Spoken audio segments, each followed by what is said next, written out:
मैं एमएनबी न्यूज से राजेंद्र कुमार। वीडियो देखिए। सुप्रीम कोर्ट के वकील है। देश हित में कितनी साफ और स्पष्ट बात कही है, जिसे सरकार और देश की जनता को अच्छी तरह से इस पर अमल करना चाहिए। ड्राइवर अच्छा हो लेकिन गाड़ी घटिया हो, यात्रा सुरक्षित हो सकती है। मिस्त्री अच्छा हो लेकिन बिल्डिंग मटेरियल खराब हो, घर सुरक्षित हो सकता है। डॉक्टर अच्छा हो लेकिन दवा घटिया हो, शरीर स्वस्थ हो सकता है क्या?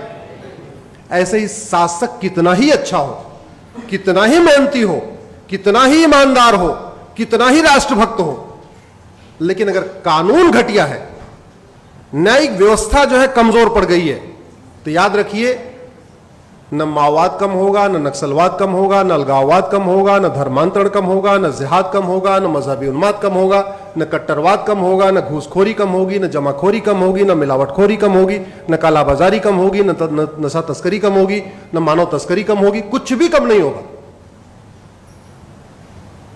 जो समस्या भारत में है वो अगर अमेरिका में नहीं है, तो क्या अमेरिका के राष्ट्रपति हमारे प्रधानमंत्री से ज्यादा काबिल है, ज्यादा मेहनती है, ज्यादा ईमानदार है? नहीं। डिफरेंस क्या है दोनों देशों में?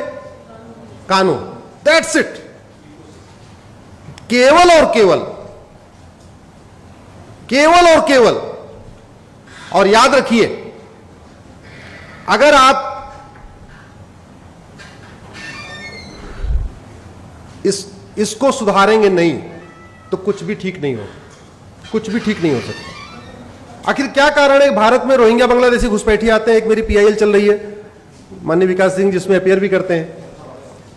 2017 में मैंने पीआईएल फाइल किया था कि भारत में 5 करोड़ रोहिंग्या बांग्लादेशी आ चुके हैं। ये रोहिंग्या बांग्लादेशी अमेरिका क्यों नहीं जाते, सिंगापुर क्यों नहीं जाते, चाइना क्यों नहीं जाते, फ्रांस क्यों नहीं जाते, भारत क्यों आते? क्योंकि हमारा कानून घटिया है। हमारे यहां 1946 का फॉरेनर एक्ट चल रहा है, वो फॉरेनर एक्ट एकदम टीथलेस है, उसमें कोई दांत नहीं है। उन सबको पता है, बाहर वालों को, कि यहां घुस जाओ, एक बार घुस गए कोई दिक्कत नहीं। और जो सबसे बड़ी समस्या है, एक कड़वी सच्चाई आप इसको समझिए, घुसपैठिए घूस दे के आते हैं, घूस दे के आधार बनवाते हैं, घूस दे के राशन कार्ड बनवाते हैं, घूस दे के बर्थ सर्टिफिकेट बनवाते हैं, घूस दे के ड्राइविंग लाइसेंस बनवाते हैं, और घूस दे के वोटर आईडी बनवाते हैं।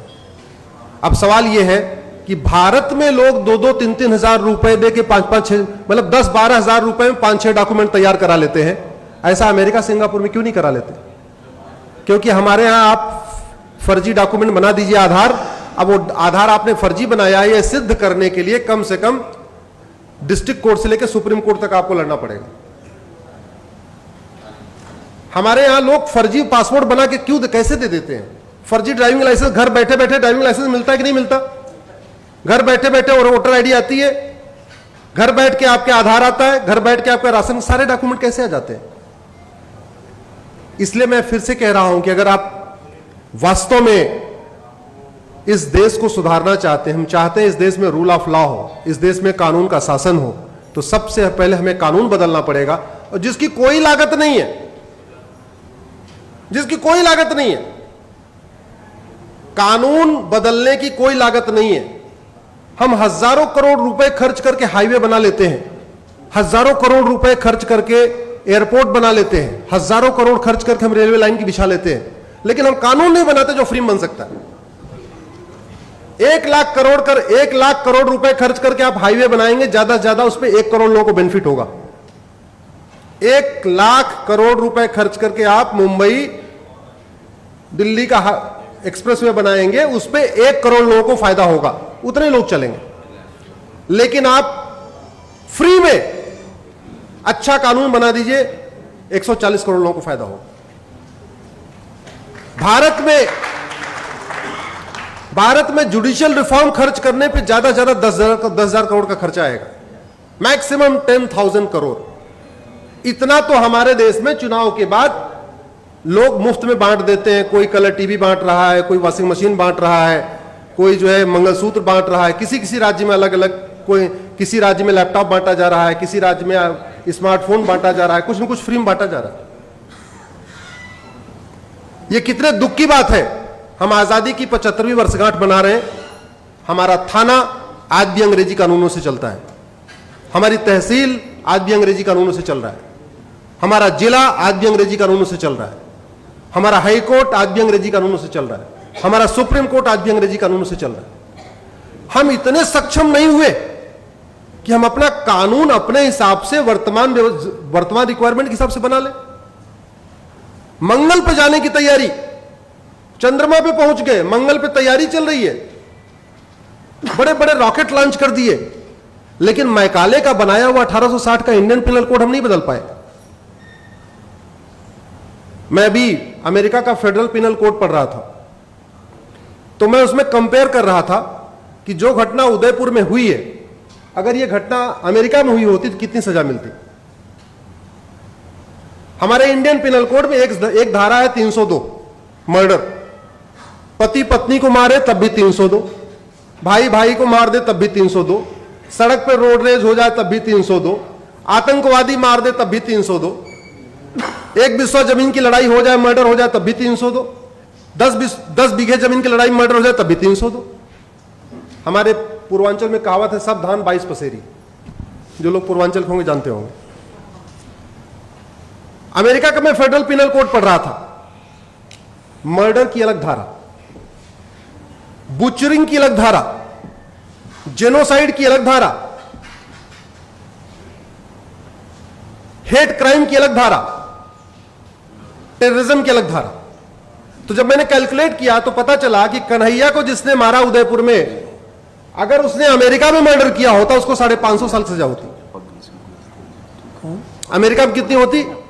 550 साल।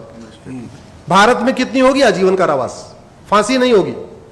फांसी हुई क्या पिछले 20 साल में? बताइए। याकूब मेनन के अलावा और अफजल गुरु के अलावा किसी को फांसी हुई? जबकि हर हफ्ते एक दो लोगों को मार दिया जाता है। नहीं हुई फांसी। तो इसलिए मेरा यह कहना है कि सबसे पहले जो सरकार कर सकती है देश हित में, बिना किसी बजट के, कम से कम पैसे में, बिना लोगों पे एक्स्ट्रा टैक्स थोपे हुए, वो जुडिशियल रिफॉर्म कर सकती है, जो ये विषय है। और जहां तक बात करप्शन की है, केंद्र और राज्य का टोटल बजट 70 लाख करोड़ रुपए है। कितना है भैया? इस 70 लाख करोड़ का 20% घूसखोरी, कमीशनखोरी, दलाली, कटमनी, तोलाबाजी में चला जाता है।